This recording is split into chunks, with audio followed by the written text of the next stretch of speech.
Hi, it's Conor Svensson here, founder and CEO of Web3 Labs, and this is your Week in Blockchain on Monday, the 30th of August, 2021. Before we get started, just to apologize, there are some audio issues because I'm doing this from my car. I'm on the road again, but again, we're back to normal next week. So the highlights in this week's edition include PayPal has rolled out its crypto service in the UK, Visa purchases its first CryptoPunk, Metamask is planning to launch a token, DeFi sees record total value locked, NFT activity reaches new highs, Budweiser purchases the ENS name Beer.eth and gets involved with NFTs. PayPal has launched its crypto service in the UK. So it's now possible for UK-based customers of PayPal to actually buy, sell and hold Bitcoin, Ethereum, Bitcoin Cash and Litecoin with as little as £1, which is just over $1.3 worth. And so they can do this using their bank account, PayPal balance or debit card, and there's a tab there in order to do this.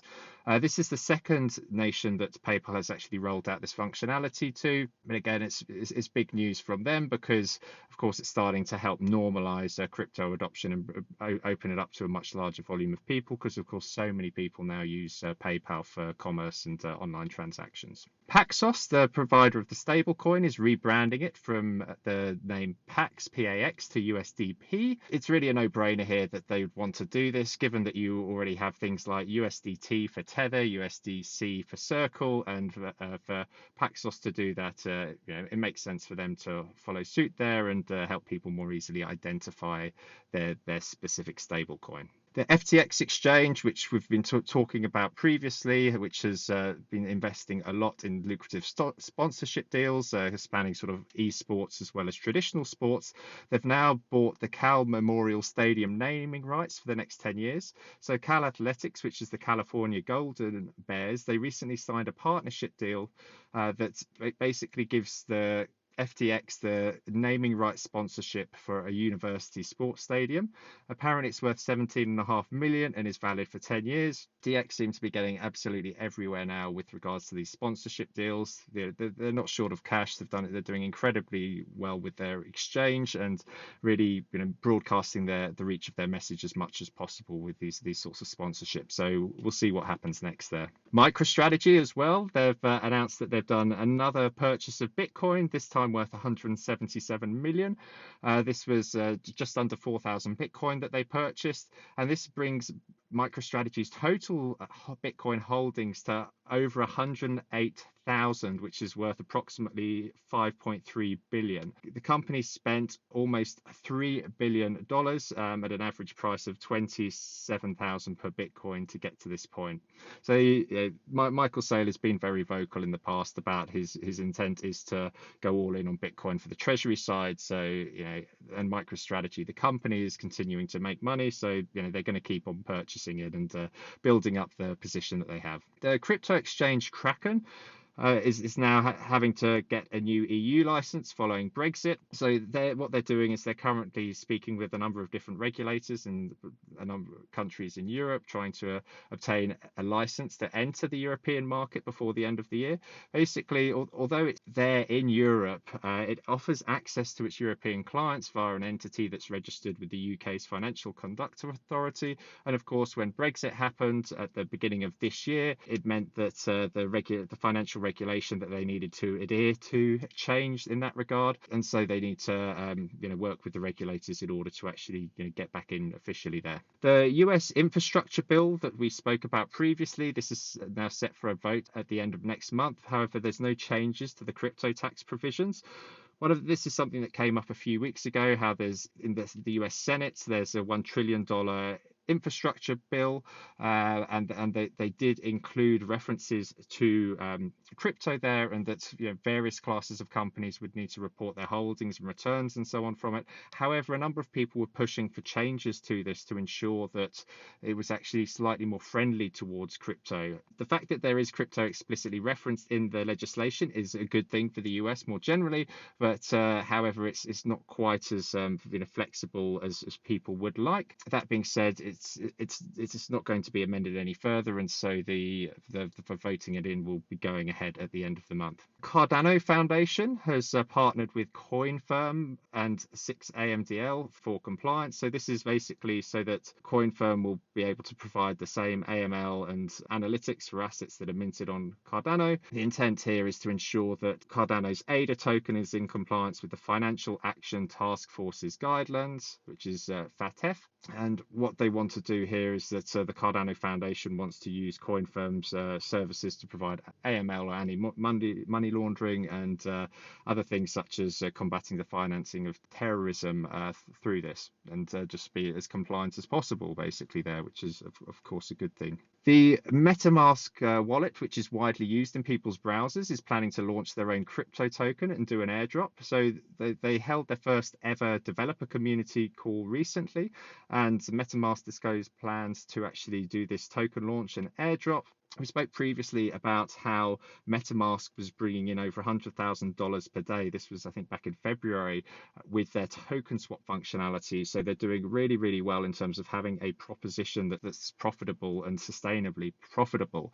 However, Metamask still needs what could do with wider adoption and better support for things like layer 2 solutions and make it easier for people to work more generally with cryptocurrencies, because it, let's be right, it is still slightly clunky. And so what they've said is that they are planning to do an explicit token release. Apparently as well, they're open to the possibility of creating a community-owned project via the launch of a crypto token. One of the things that we've seen with a number of projects, Uniswap being one of the earlier ones, but we've also in last week, we had Polygon discussing about moving towards a DAO type structure as well. So these community-governed companies. And so it'll definitely be one to watch there, especially given that the market penetration of MetaMask is very high within the crypto space. Square is apparently planning to build a decentralized Bitcoin exchange, according to their CEO Jack Dorsey.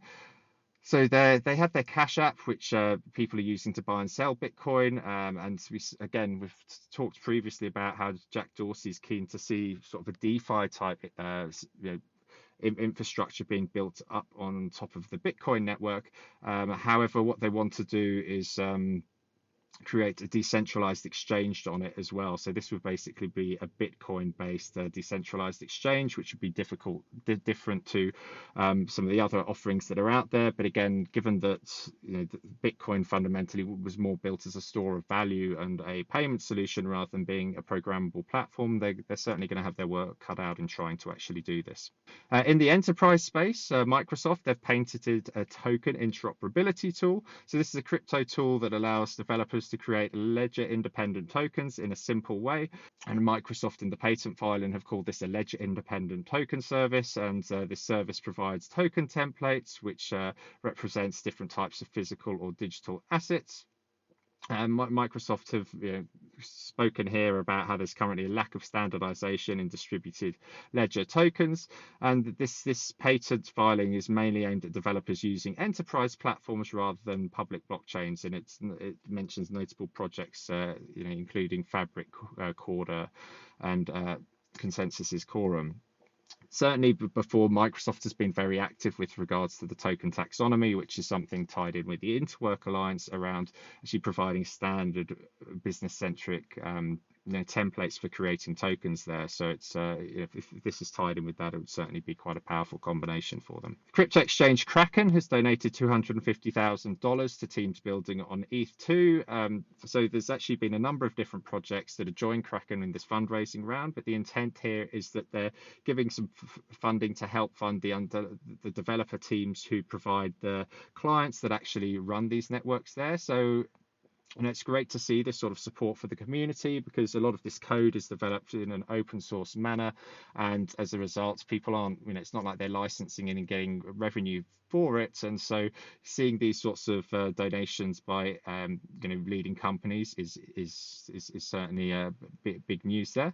So more broadly, in addition to Kraken's donation, there was 1.5 million in total that went to the Ethereum Foundation for this. So you also had Uniswap, the Graph, and the DeFi protocols Compound, Lido, and Synthetics in there, and the funding will go to the teams who create Hyperledger Besu, Ergon, Geth, Nethermind, and Nimbus as well. So it's great news to see there. Cardano apparently is going to be getting an Ethereum-compatible sidechain. They've got this, a company called DC Spark has announced the development of a sidechain called Milkomeda, and this bridge network will connect to Cardano with Ethereum, allowing wrapped Cardano assets to be ported to Ethereum, and they're going to deploy their virtual machine by connecting to Cardano and use this wrapped ADA as the native asset to pay for transactions.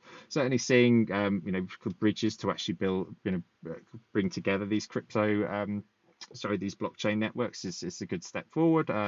So once it's live, it'll certainly be good to see how the actual adoption goes there. Moving on to DeFi news, Chainalysis, one of the leading data providers for blockchains and crypto, they've actually released the DeFi Adoption Index, and no surprises that the US is actually leading the way for decentralized finance adoption, although somewhat counterintuitively given the murky nature of the regulations in the US. I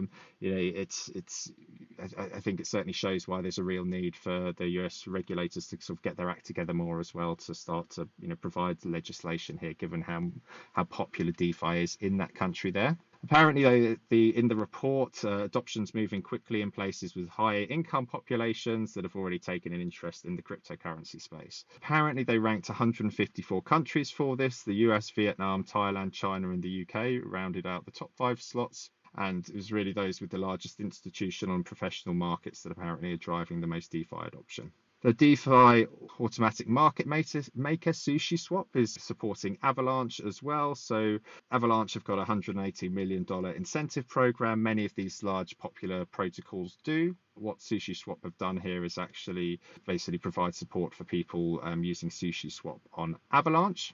A Solana-based data oracle called Pyth Network is now going to be going live, and so this is a cross-chain data oracle built on top of Solana, which has actually gone live this week. This is really the first big oracle to launch on the network, and it was incubated by Jump Trading, who are one of the well-known supporters of Solana, but apparently has also received contributions from other well-known trading firms, including Virtue, Chicago Trading Company, DRW, and Hudson River Trading. So the intent with the Pyth network is that it connects market data from these trading firms and exchanges to any smart contract through the Solana blockchain. Solana certainly models itself on being able to provide very high throughput and numbers of transactions, and I think that this is what's kind of appealing to these trading firms. So again, certainly one to watch. That being said, also Chainlink's price oracles went live on this week as well on top of Solana.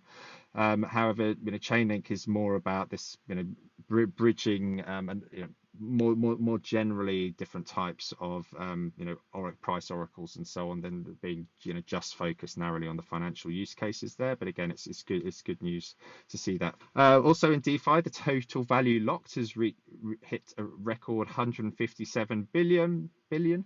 This is according to data from DeFi Llama that shows that this is the total value locked in all DeFi protocols, and apparently it reached 157 billion last week, and they believe, and generally it's thought, that this is the best measure of sentiment and certainly of course confidence within the DeFi ecosystem. Last time it got this high, it coincided with the surging prices of Bitcoin and Ether, which again reached all-time highs around the same time.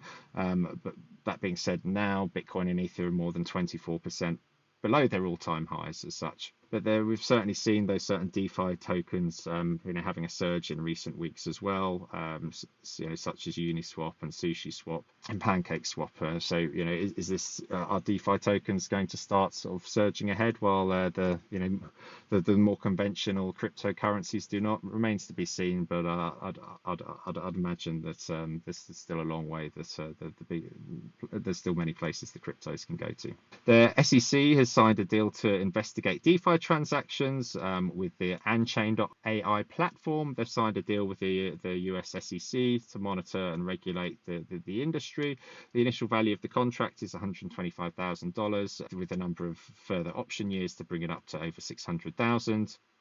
And this is really to just help the SEC provide greater visibility of what's happening there as such, and hopefully this will pave the path to some subsequent legislation here. In the world of NFTs as well, it's been a crazy week with the Ethereum Rock, one of the Ethereum Rock selling for $600,000. This is the cheapest available Ether Rock, is 600,000, and this is just a picture of a rock as we discussed previously, and they just they just seem to be going up and up. So, these have really increased in the last few weeks. In only 2 weeks ago, there was a rock set, the cheapest rock was 100,000, and then more recently then 305,000, and to be above 600,000, it's it just shows more about the mania that's currently sweeping the NFT markets there. OpenSea, the NFT marketplace, has also passed $1 billion in monthly trading volume, so their trading volumes have increased 286% from July through to August, and it's carried the majority of NFT monthly trading volume since May of this year. It's already seen 1.23 billion in volume this month, so it's big news there. And we spoke last week about how they're going to actually be releasing a token as well, so it's definitely one to continue to watch. One of the other things we mentioned in the opener too was that Visa has bought its first CryptoPunk. They paid $165,000 for this. Visa was quite vocal about this, saying how they tweeted saying how they've built a collection of historic commerce artifacts over the last 60 years, from early paper credit cards to the Zip-Zap machine, and now they formally entering the market of NFT commerce. And they're welcoming CryptoPunk number 7610 to their collection. As a result of this, another 90 CryptoPunks got snapped up in 1 hour just after this news as well. And these 90 CryptoPunks, the sales is worth roughly $20 million. So the majority for around 180,000, 250,000, although one was sold for just over 900,000. Again, it's mind-blowing, the numbers there when you see this. This month as well has also been a record month for the NFT markets. According to data from Non-Fungible, who we use for our market data on This Week in Blockchain, there's been $896 million spent on NFTs in the past 30 days, which is likely to exceed the 900 million by the end of the month, which would create a new record month for the NFT industry. So this number is basically tripled the previous best month for NFT sales, which was May, when there's 255 million sold. So it's massive news, but apparently a big part of this has been down to CryptoPunks and the gaming platform Axie Infinity. Budweiser as well, they've changed their Twitter profile to that of a rocket ship designed by an NFT artist. They also purchased the beer.eth domain name for 30 Ether, which is about $95,000. And so apparently, according to data on OpenSea, the NFT they're showing on their Twitter handle was bought for $25,000, so they've certainly splashed out a bit there getting involved with it. And we've spoken previously on many occasions about the NBA Top Shots by Dapper Labs. They're planning to add crypto collectibles based on the Women's National Basketball League there. And so this is something they'd previously been teased, but they're going to be available for purchase on the NBA Top Shots platform. And so these will be collectible moments of some of these well-known highlights over the years. So it's great to see them, including the women's NBA there too. The Fox Corporation in the US has made a strategic investment in a digital content management firm called Ullevio to help develop Fox's non-fungible token business. There was a valuation for Ullevio for their Series A of 100 million, and they're dedicated to creating, distributing, and monetizing premium content on the blockchain. And Ullevio will provide the tech for Fox Entertainment and Bento Box's Entertainment recently launched NFT business. So Paradigm and the Founders Fund have led a $16 million investment in 3Lau's NFT music platform called Royal. And so we've spoken previously about the musical artist 3Lau, who'd successfully sold a number of NFT assets tied in with one of his albums that went for a record at the time. And this is a seed stage investment. So again, it's a pretty chunky round there that's being raised there. Then also the NFT platform Artblocks has broken a record with a $5.8 million sale, and so they sold a single piece of NFT art for 5.8 million, which is the most expensive deal in the history of Artblocks, which is a popular platform for generative artists. This was called Ringers number 879, which was created by an artist called Dmitry Cherniak and minted on Artblocks 7 months ago, and it was sold on the secondary market for this price. And apparently the buyer was 3 Arrows Capital, a crypto investment firm in Singapore. The Gitcoin founder, Kevin Owocki, and Gitcoin DAO steward, Austin Griffith, have announced a project called Moonshot Bots, which is a limited edition NFT collection with a maximum supply of just 303 pieces. So these NFTs will be priced on a bonding curve, which means they start cheap and get more expensive as more and more are created. And the first sold for a tiny fraction of an ETH, or about $10, although the final one will be priced at just under $10 million if it gets sold. Apparently already 196 have been sold, generating more than 1.88 million in the process, and all funds will be added to the Gitcoin grants matching pool, which is really good, because they fund a lot of the projects building out Web3 infrastructure. So it's really cool to see that. So over to our metrics. The crypto market cap has stayed pretty stable. It's still at $2.1 trillion. Asset locks in DeFi, according to our source DeFi Pulse, have remained roughly the same at 82 billion. The 7-day NFT sales, though, are up 202% to just shy of 650 million, with an average price of over $6,000, which is an increase of 65%. That's all we have for this week. If you like what you hear, please subscribe to our podcast on our YouTube channel. Links to all items discussed are available on the show notes and on our website, weekinblockchain.com. We've just launched a new podcast called Blockchain Innovators, where I speak to individuals who have made significant contributions to the blockchain ecosystem, find out what inspires these people, get their thoughts on the latest industry news and events spanning crypto, blockchain, protocols, DeFi, NFTs, DAOs, and IoT. Thanks, and I'll see you next week.